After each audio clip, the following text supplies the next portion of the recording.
Well, good morning, everyone. Happy Friday morning to you, and welcome back to Morning Musings here on Now TV. My name is Don K. Preston. I'm the president of Preterist Research Institute of Ardmore, Oklahoma. I want you to know how much I truly appreciate you being with me. We put these programs on YouTube. And the viewership is slowly creeping up, increasing. Pardon me. And I want to thank you for that. Okay. That's almost undoubtedly because you, the viewers, are sharing this channel with other people. You may be going, man, you got to check out that weirdo. Had a lot of people say that. But you know what? I have had any number of people down through the years. I mean, a lot of people say, do you know what? The only reason in the world that I bought one of your books was to read it and prove you wrong. The only reason I started watching your YouTube videos was to prove you wrong. And now they're full preterists. I mean, literally, that's happened a bunch. So, really doesn't bother me at all if you tell your friends, man, you got to watch this weirdo. This guy says the Lord's already come. That's crazy. Watch it with me.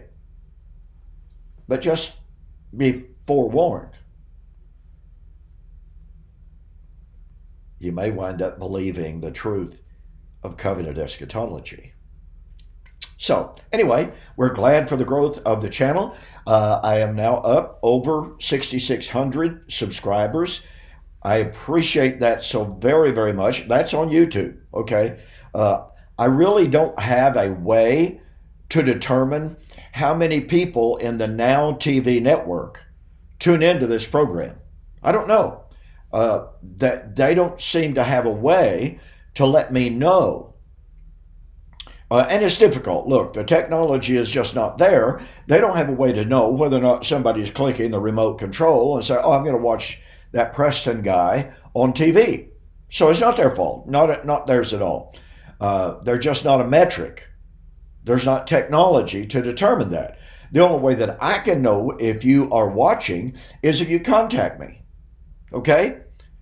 So do that. Now, remember, we are studying the challenge of Christ. John chapter 10, verse 37. I've got to constantly remind us of this challenge of Christ. Jesus said, and he was speaking to a hostile audience. All right? Which leads me to make the following observation. I have had any number of people down through the years when I would challenge their beliefs and say, give me the evidence, give me the proof for what you believe. And they say, oh, well, you're just an unbeliever. You're hostile. I can't work the miracles of God in the presence of unbelievers. Well, that wasn't Jesus's position. That wasn't Paul's position. That wasn't the position of any of the New Testament writers. And my point is this. Jesus, in stark contrast to the other religious leaders throughout history, said, if I do not do the works which my Father has given me, do not believe me. I cannot overemphasize how important it is that the modern day church equip itself to answer the challenge of Christ. And yet still I encounter people who just blithely dismiss the challenge, or number one, who don't even know about the challenge, and tragically have no clue in this world how to answer the challenge. Instead, I encounter people constantly, YouTube, Facebook, who say, Jesus never said he was coming back in the first century. You're just making that up. This generation doesn't mean that first century generation. It means the generation that would see the signs. Well, yeah, but that first century generation was the generation that saw the signs. Or they tell us, oh, this generation is not a time statement. It's this kind of people, which is not lexical.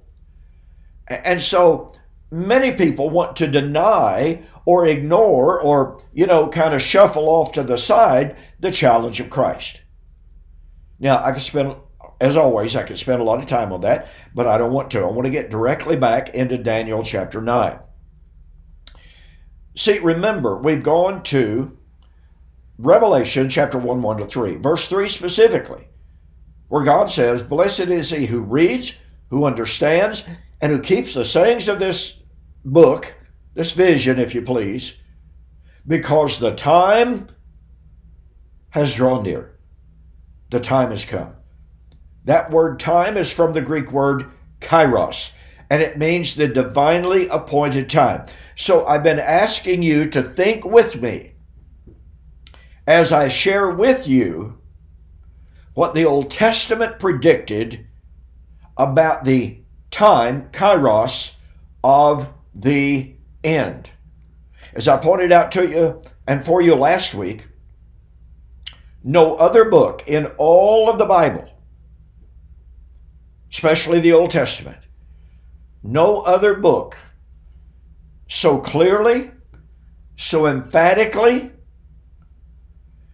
speaks about the appointed time of the end. Now, that actual term is used in Daniel chapter 12, which we'll get there. That term, kairos, that word, is not used in Daniel chapter 2, and yet, here is the God of heaven setting the time for the kingdom. Daniel 2:44. In the days of those kings, the kings of Rome, the God of heaven shall set up a kingdom which shall never be destroyed. Well, you see, the kingdom is set up, the kingdom is fully established at the coming of the Lord. Not the incarnation, no. That initiated, that began the laying of the foundation, if you please. But the kingdom was fully established at the coming of the Lord. So here, although we don't have the word kairos, we have the concept of a divinely appointed time, the days of the Roman Empire. Likewise, as I pointed out again last week, Daniel chapter 7, same countdown, different kingdom or different beast images, same kingdoms. Fourth Empire, in the days of the Fourth Empire, the little beast would arise, little horn would arise, persecute the saints, and be destroyed. When would the little horn be destroyed? At the coming of the Lord. Now listen to me. If you've never caught the power of this, would you please stop and just think about it a little bit? In the days of the Fourth Empire, no, not 10 empires beyond that, in the days of the Roman Empire, the little horn would arise. That means you cannot get the appearance of the little horn, i.e. the man of sin, the son of perdition. You cannot get him beyond the days of Rome, and Rome ceased to exist in AD 476. Folks, if that's not significant, I don't know what is. When people tell us, oh, the man of sin is alive somewhere in Europe today, as Hal Lindsey said all the way back in the 1980s, then guess what? He was flat dead wrong. The Roman Empire does not exist today. When people tell us, boy, they're preparing the Temple Institute in Jerusalem to rebuild the temple, and when the rapture occurs and God starts dealing with Israel once again, the man of sin is going to make the peace treaty between Israel and the Arab nations and allow them to rebuild the temple, and they're getting ready to do that. Sorry, folks. The man of sin was 2,000 years ago. The man of sin, the rebuilding of the temple, is not in our future. It's in the past. By the way, the third temple is the church of the living God. I mean, I'm sorry. There was never a promise of a third literal physical temple. And if you want to get technical about all this, when the dispensationalists speak of the Messianic temple, they are actually technically speaking of the fourth temple. Because you see, you got to have the temple of the man of sin, authorized by the man of sin. That's destroyed in the middle of the tribulation period. And then at the second coming of Christ, Christ builds his temple. So the dispensational paradigm actually has a doctrine of four temples: Solomon, Herodian, man of sin, Christ. Why do they never speak of that third temple, by the way, in detail? Well, I don't know about you, but to me it would be somewhat embarrassing to say, I am really, really eager. I can't wait for the temple authorized by the man of sin to be built. But that's exactly what they're waiting on. Okay. So, back to Daniel 7 very quickly before we get to Daniel 9 again. I want to keep laying this foundation because Daniel chapter 7, just like Daniel chapter 2, has the four empires coming to the days of Rome, the little horn, persecution of the saints, destruction of the little horn at the coming of the ancient days, and the giving of the kingdom.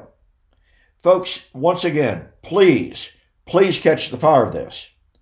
You cannot get the coming of the Lord beyond the days of Rome. You can't get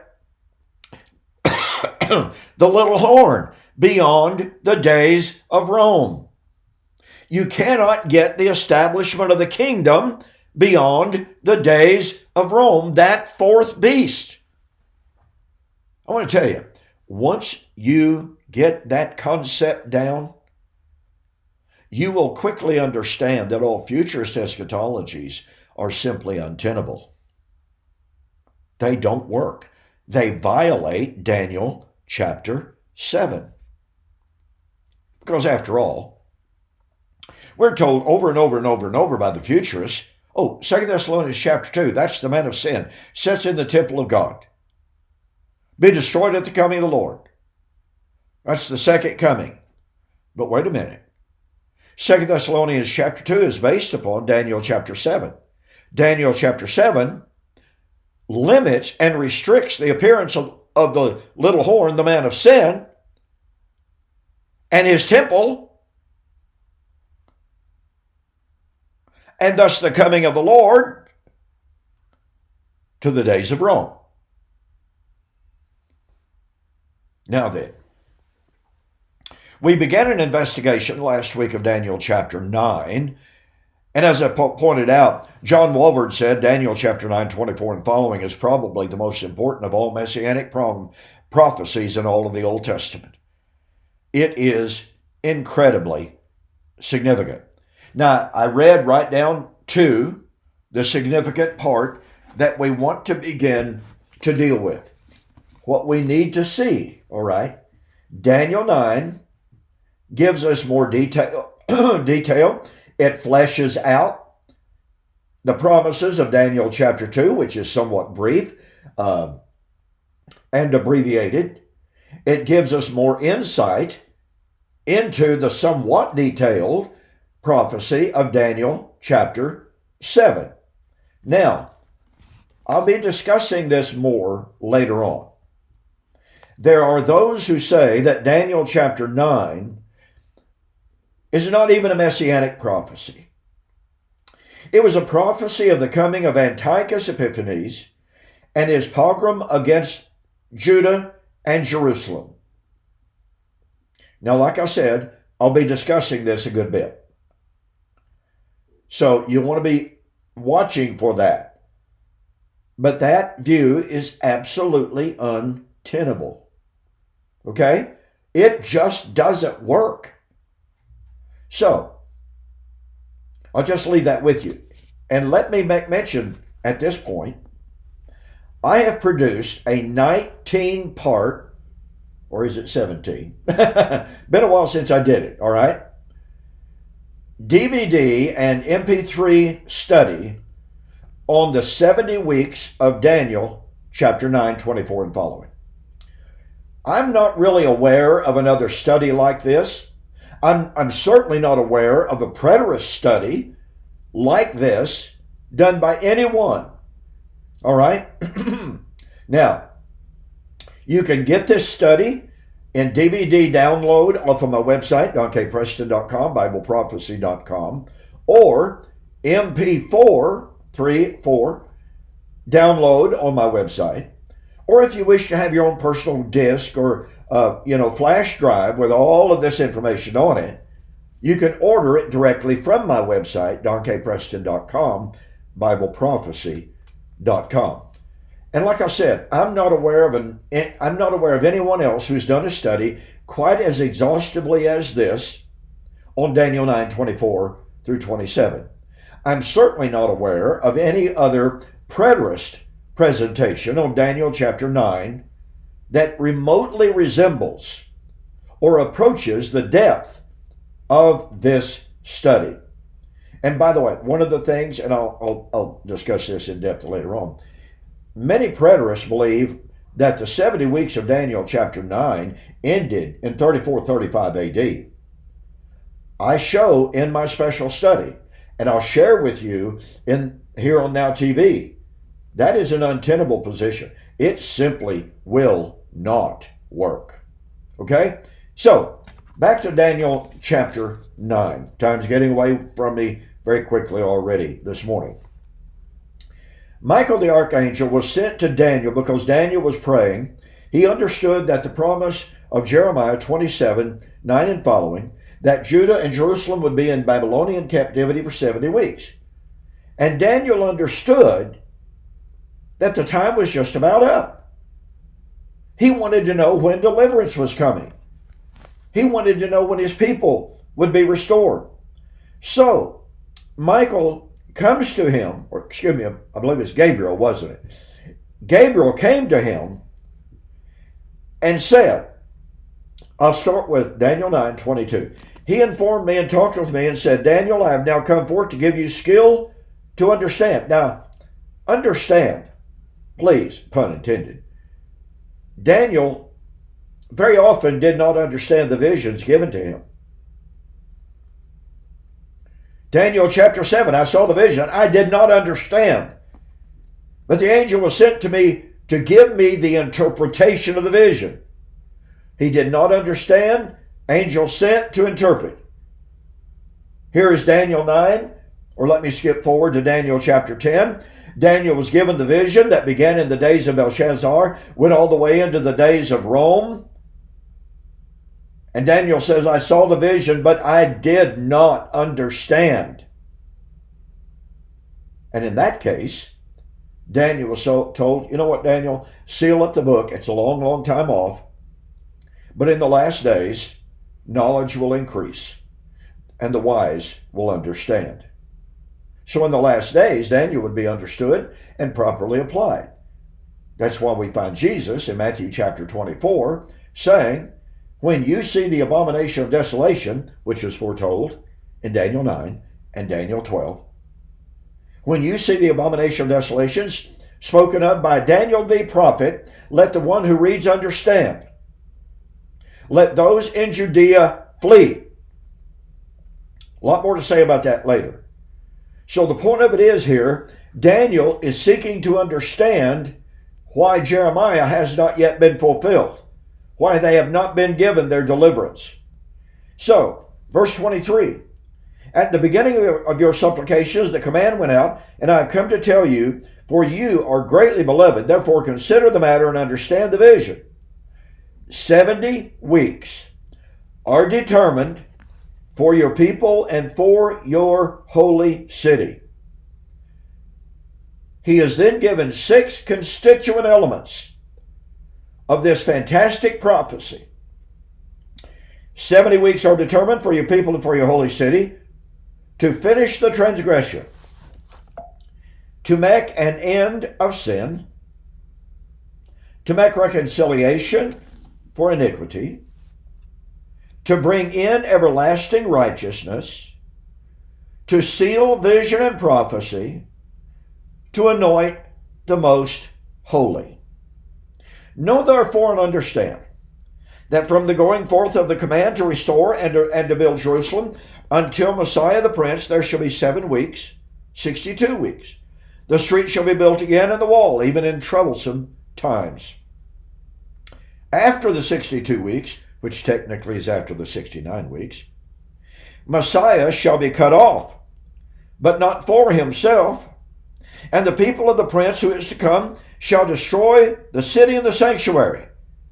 And the end of it shall be with a flood, until the end of the war. Desolations are determined. Then he shall confirm a covenant for many with 1 week, but in the middle of the week he shall bring an end to sacrifice and offering, and on the wing of abominations shall one who makes desolate, even until the consummation which is determined is poured out on the desolate. Wow. You know, folks, when I was a young man, I was raised as a 5th generation member of the Churches of Christ. That's the all-millennial world. I never heard, not once, I never heard any attempt at an in-depth exegesis and explanation of Daniel chapter 9. Now, what did I hear? Well, I might occasionally hear a reference to Hebrews chapter 9, where the writer explains the typological meaning of the Day of Atonement. Christ was the high priest. He had offered himself as a sacrifice. He had entered into the most holy place. And then it was said, and he's going to come back at the end of time to bring salvation. Once in a blue moon, they might say, well, you see, that will fulfill Daniel chapter 9 to make the atonement. Because you see, to make that argument would be a fatal blow to the amillennial view. But nonetheless, it wasn't until I was a grown man that I began to study for myself. And as I spent time reading, thinking, praying, diligently investigating Daniel 9, I began to see how the tendrils, may I use that term, of Daniel 9 spread throughout the New Testament. I also began to see how Daniel chapter 9 is based upon so many Old Testament prophecies, specifically from the book of Isaiah, and the time of Israel's salvation, the time of the taking away of Israel's sin, the time of Israel's salvation, at the time of the coming of the Lord. You see, I had literally no clue whatsoever about any of those relationships. Now, let me say this. If you are a member of the amillennial world, and specifically if you are a member of the Churches of Christ, I dare say that if you've never done your own study, you've never done your own investigation, the chances are really good that you find yourself in the same boat that I was years ago. And I say this as kindly as I know how to say, but you see, I'm describing myself back then, and that is, you literally have no clue. I didn't. You literally have no clue about the significance, the importance, the application, and the interpretation of Daniel chapter 9. That was in my case, and I propose and suggest, if you are in that same boat that I was once in, that is an extremely unfortunate position to be in. Look, I was speaking to someone on the phone yesterday. I won't mention their name. They're a great person. They're a good Bible student in many ways. When I was bringing up some of these things, and particularly about the feast days, they said, well, I've never gotten into that. I don't understand any of that. But let me give you a little bit of a hint and a clue as to about where we're going to go in this study, ladies and gentlemen. Now remember, I had no clue about this stuff the great part of my life. And I have said many times, it's stunningly sad to me that I have waited so long in my life to even begin to have a clue, of a hint, of a suggestion about the importance of some of the things that I'm going to suggest and share with you in this study. Now remember, folks, we are on the subject of the appointed time. Now let me share with you something very quickly to segue back into the book of Revelation. Remember, what is Revelation about? Well, Revelation is about the coming of the Lord, the judgment, the resurrection, the vindication of the martyrs, the millennium, the kingdom, the new creation. Well, guess what? Daniel chapter 9 is about every single one of those things. Now remember, Revelation, John was told, the time, the appointed time has drawn near. It's at hand. It's here. That means that the appointed time for all of those constituent elements had arrived when John wrote. Oh, wait. You see, Daniel chapter 9 said all of those things had been appointed. And by the way, 70 weeks are determined. That means literally cut out.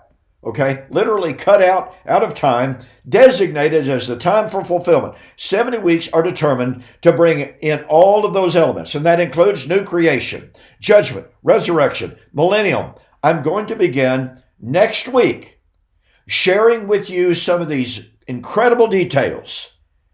In the meantime, I'm out of time. Thanks for joining me. I'll see you next week.